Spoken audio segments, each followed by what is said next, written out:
Mga kamigo, dito tayo ngayon sa Las Peñas. Gagawa tayo ng 360 camera.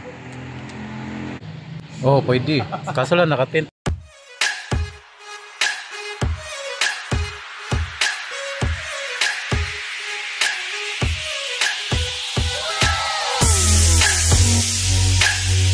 Na yata to. Papatin nga raw si sir. Papatent siya. Okay, good.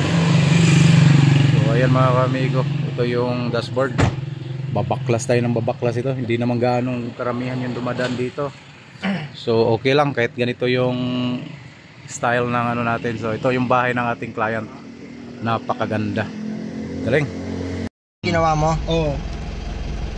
Yan. Ganun lang, unti-unti. Dahan-dahan nakukuha naman yun.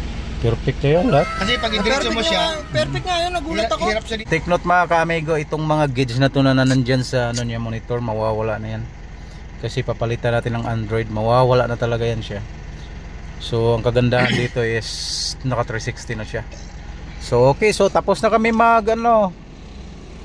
testing. So lahat gumagana, ilaw. Yan, okay. Mamaya hindi nagagana. Gagana lahat yan. Alright. So tuloy-tuloy na tayo sa gawa natin mga ka-amigo. So ngayon, umpisa natin. Shout out sa ating kaibigan dyan na si Toto Barrel, yung seaman. Siya yung nag-ano sa akin dito, at pati kay Kapitan Cruz. Shout out sa iyo sir. Salamat mga bisang dagko. Thank you sa inyo sa pagpapunta dito sa bahay nyo dito sa Las Peñas. Salamat mga kamigo. Sakit na yung ano ko, Jeffrey. Alin? Sakit na yung ano ko, balakang. Bakit na naman? Tumatanda na. Kulang sa hilot. Dyan, tumatanda. Kulang na sa hilot. Hilot? Kailangan ng hilot to. May alam ako. Hilot lang ba? Hilot lang. Buti dito ka drain up ng ano mo no? Hindi, binigay mo sa akin yan. So ito mga kamigo, tinanggal natin yung mga ano niya. Tapos doon, binaklas na rin. Para bubutasan lagyan ng kamera. PPF? PPF? Ayan na. Ano ang hawak ko ngayon? Oo.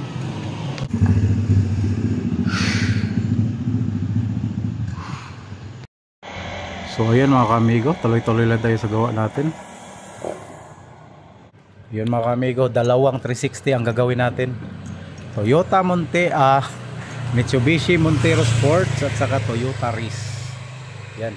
So shout out sa ating customer dyan. So tara na, kunin na natin to. So ito na yung ginawa natin. Tanggala, baklas na. So lagyan na lang natin ng mga 4G antenna, mga USB slot, tapos GPS antenna. Yan mga ka-amigo. Tuloy-tuloy lang tayo. So ayan na yung mga camera, katag kayo 14 kataga, pero unya 14 lutaron. Okay. Kasi yun tanggalin basta may ano ka, mga ganyan. Kaya apat dapat. Ito pa. Dapat yung ganito, i-ano mo, patulising na lang ito isa. Pwede. So kain muna tayo mga ka-amigo. Grabe, lupit. Maaga pa, kain agad. Nasal to kuya? Kain tayo Jip. Kunin mo Jip. Hindi ako kumain na. Ayan na, nilagyan natin ng camera. So isusunod natin to mamaya. Yung isa, yung Toyota Rise.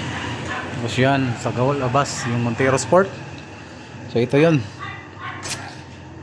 Patapos na to. So ayan mga ka-amigo, bali naka-ready na yung mga reverse camera, tapos yung camera dito sa side mirror okay na, naka-ready na rin, pati doon sa kabila, pati yung sa harapan. Ayan, yun yung isa. So ready na to mamaya mga ka-amigo. Na-install na natin.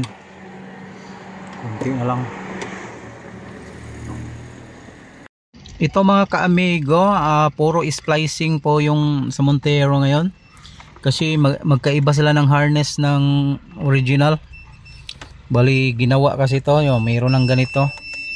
So ayan, so ngayon magkakanda kami ng test dito sa multi-tester natin para makita natin kung saan mag-i-engage yung ano niya, yung steering control, kasi sayang din kasi kailangan malaman natin.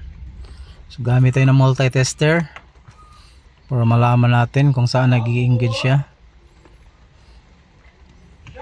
Ayan, titingnan natin kung gumagana ba doon. So grabe ito mga ka-amigo, talagang napasubo tayo sa splicing ngayon. Kailangan natin ayusin lahat. Grabe no? Ayos, nadali na. 7. Yun, okay. So tinisting namin dito. Magkakaiba-iba yan. Yeah. Sige. Yun, gumana. 2.5. Sige. 53. Isa. Iba-iba reading yan. Yun. Yan na yun. 2. Oo. 2. Positive. So yun. 3. Pag negative, yung ano, minus. Volume minus. Hindi na. Kuha na. 7. Nandito lang pala. Ito yung steering control natin. Ang tanong. Ito na mga ka-amigo, natapos na. So ang ginawa natin is nag-splicing tayo. Tapos pinagana natin yung kanyang steering control, kasi hindi siya pwedeng paganahin basta-basta pag naka-splice. Tingnan nyo. Tapos next. Ayan ang kagandahan dito mga ka-amigo.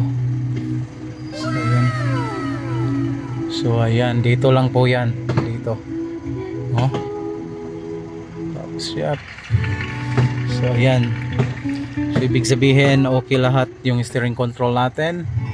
Bali naka 360 camera na po yan mga ka-amigo. Kung makikita yung 360 camera niya, ang ganda. Tingnan nyo. Yan. Ayan, ayan. Yung 360 camera niya.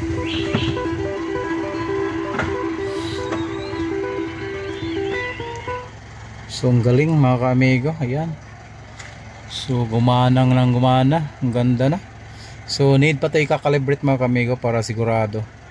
Kasi kung hindi pa siya nakakalibrate, di pa kasi tugma yan lahat yung camera niya. So yun, salamat sa customer natin na nagtiwala kay Amigo Rolando.